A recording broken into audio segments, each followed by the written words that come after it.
ഞാൻ കഴിഞ്ഞ ദിവസം ഒരാളെ പരിചയപ്പെട്ടു, അത് പറഞ്ഞുകൊണ്ട് അവസാനിപ്പിക്കാം.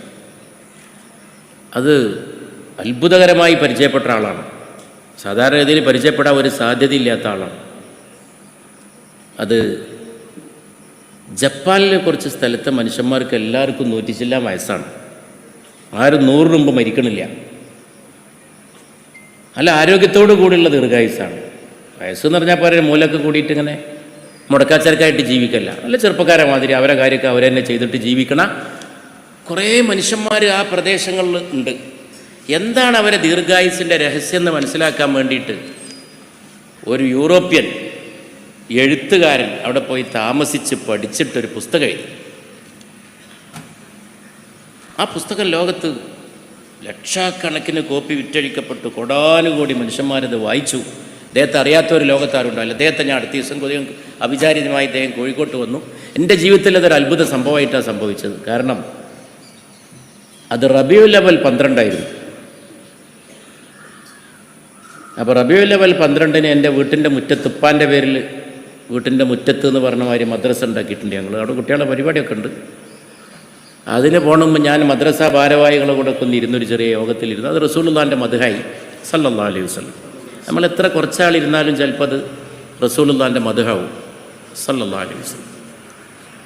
അത് കഴിഞ്ഞിട്ട് ഇറങ്ങി. അവിടെ എത്തുമല്ലേന്ന് അറിയില്ല ഇദ്ദേഹത്തിൻ്റെ പരിപാടിയിലേക്ക്. അത്രയും വൈകി ഞാൻ പുറപ്പെടാൻ. പക്ഷെ റോട്ടും ഇറങ്ങി നോക്കുമ്പോൾ എൻ്റെ ജീവിതത്തിൽ അടുത്ത കാലത്തും കണ്ടില്ല, റോഡൊക്കെ ഫ്രീ. 45 മിനിറ്റ് കൊണ്ട് ഞാൻ കോട്ടക്കന്ന് കോഴിക്കോടെത്തി.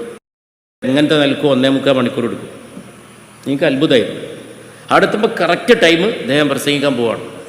അപ്പം ഞാനും അവിടെ 2 വാക്ക് പറഞ്ഞു. ആകെ കൂടി എനിക്ക് ആലോചിച്ച് നോക്കുമ്പോൾ അത്ഭുതമാണ്.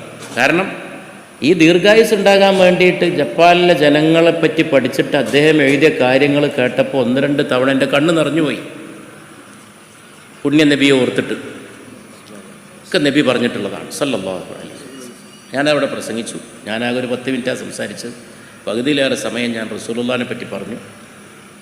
എഴുതിയ പുസ്തകം എഴുതിയ ആളോട് ഞാൻ പറഞ്ഞു, മിസ്റ്റർ ഫ്രാൻസിസ്, നിങ്ങളുടെ ഈ പുസ്തകത്തിൽ പറഞ്ഞ പല കാര്യങ്ങളും തിരുനബി പറഞ്ഞിട്ടുള്ളതാണ്.